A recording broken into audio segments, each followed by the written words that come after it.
Hi everyone, कैसे हैं आप सब।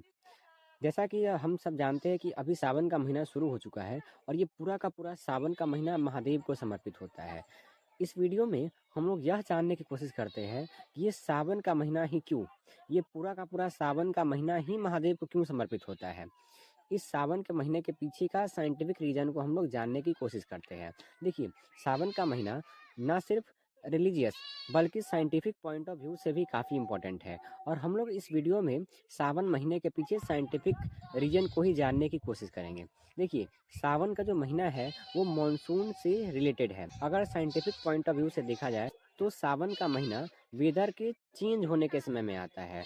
इस समय में हमारे ईयर में ह्यूमिडिटी कुछ ज़्यादा ही होता है, रेनफॉल भी कुछ ज़्यादा होता है। रेनफॉल और हवा में प्रेजेंट ह्यूमिडिटी हमारे इम्यूनिटी को अफेक्ट करता है और हमारे डाइजेस्टिव सिस्टम को भी अफेक्ट करता है। तो चलिए एक एक करके सारे रीजन को जानने की कोशिश करते हैं। अगर हम लोग डाइजेस्टिव सिस्टम के पॉइंट ऑफ व्यू से देखा जाए तो सावन का महीना जो होता है वो मानसून सीजन में आता है और इस समय में हमारे एयर का ह्यूमिडिटी काफ़ी ज़्यादा होता है और टेम्परेचर बहुत वेराई करता है। कभी टेम्परेचर कम होता है, कभी टेम्परेचर ज़्यादा होता है। इससे होता क्या है कि हमारा डाइजेस्टिव सिस्टम काफ़ी कमज़ोर हो जाता है और हमारे फूड का डाइजेशन का जो प्रोसेस होता है वो काफ़ी स्लो हो जाता है। अब ऐसे पीरियड में अगर हम लोग हैवी फूड खाएंगे, हम लोग अगर ऑयली फूड खाएंगे, अगर हम लोग नॉन वेजिटेरियन फूड खाएंगे तो इसको डाइजेस्ट करना काफ़ी मुश्किल होगा और इससे हमारा डाइजेस्टिव इश्यू भी देखने को मिलता है। इसीलिए आप लोग ये ज़रूर देखे होंगे कि भले ही कितना ही कैसा ही लोग है जो कितना ही नॉन वेजिटेरियन फूड को खाता है, लेकिन सावन के महीने में वो नॉन वेजिटेरियन फूड को खाना बंद कर देता है। अब अब नॉन वेजिटेरियन फूड को नहीं खाने का यही रीज़न है कि अगर हम लोग इस मंथ में कोई भी ऑयली फूड खाएँगे, कोई भी हेवी फूड खाएँगे, कोई भी नॉन वेजिटेरियन फूड खाएँगे, तो उसको डाइजेस्ट करना काफ़ी मुश्किल होगा और आपको हेल्थ से रिलेटेड काफ़ी सारे इश्यू देखने को मिलेगा। इस मंथ में हम लोग हमेशा हल्का फूड खाते हैं, जैसे कि खिचड़ी खाते हैं, जैसे कि साबूदाना खाते हैं, फ्रूट्स खाते हैं। ये जो भी ये ये खिचड़ी, साबूदाना, फ्रूट्स ये सब लाइट फूड के कैटेगरी में आता है और ये जो लाइट फूड होता है, खिचड़ी, साबूदाना, फ्रूट्स, ये सब हमारे डाइजेस्टिव सिस्टम पे ज़्यादा स्ट्रेन नहीं डालता है, ज़्यादा प्रेशर नहीं डालता है और ये ईज़िली डाइजेस्ट हो जाता है।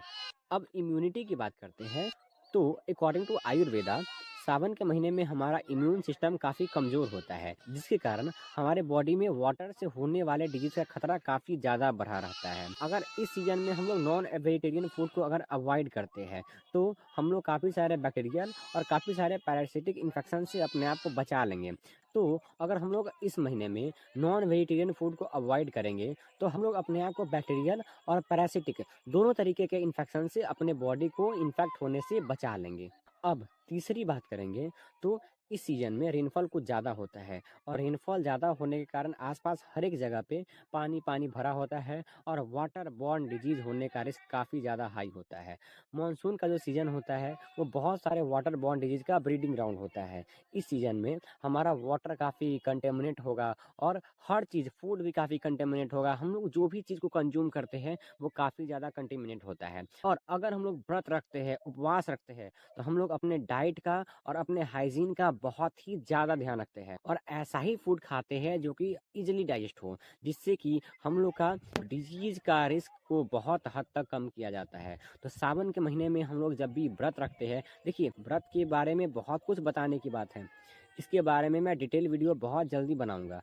तो सावन के महीने में जब हम लोग व्रत रखते हैं, ऐसा फूड खाते हैं जो कि इजीली डाइजेस्ट हो सके और हम लोग अपने हाइजीन का बहुत ध्यान रखते हैं, जिससे कि डिजीज़ का खतरा बहुत हद तक कम हो जाता है। हम लोग जब भी व्रत रखते हैं तो व्रत रखना हमारे बॉडी के टॉक्सिन को रिलीज करने के लिए काफ़ी हेल्पफुल होता है। तो सावन में तो हम लोग व्रत रखते ही है, सोमवार के समय में व्रत रखते हैं और भी ऐसे भी व्रत तो रखते ही है।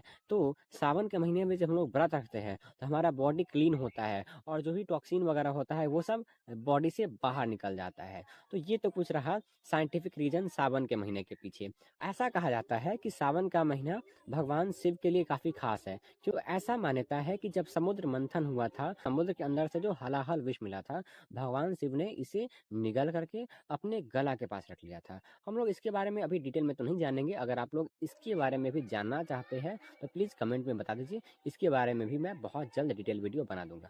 तो अगर हम लोग इस पूरे वीडियो को समराइज़ करें, तो हम लोग ये कह सकते हैं कि सावन का जो वेदर होता है, ये हमारे डाइजेस्टिव सिस्टम और हमारे इम्यून सिस्टम दोनों को अफ़ेक्ट करता है। तो इस सीज़न में अगर लाइट फूड खाते हैं और हम लोग अपने डाइट का ध्यान रखते हैं, साथ ही हाइजीन का ध्यान रखते हैं, तो हम लोग अपने आप को बहुत सारे डिजीज़ से बचा के रखेंगे। अब सावन के महीने में व्रत वगैरह होने के कारण हम लोग नॉन वेजिटेरियन फूड तो खाते नहीं हैं, तो वाटर बॉर्न डिजीज़ से तो अपने आप को बचा ही लेते हैं। साथ ही साथ हम लोग हाइजीन का भी काफ़ी ध्यान रखते हैं, तो अपने आप को बहुत सारे डिजीज़ से बचा ही लेते हैं और साथ ही फास्ट रखने से हमारा बॉडी प्यूरिफाई भी हो जाता है।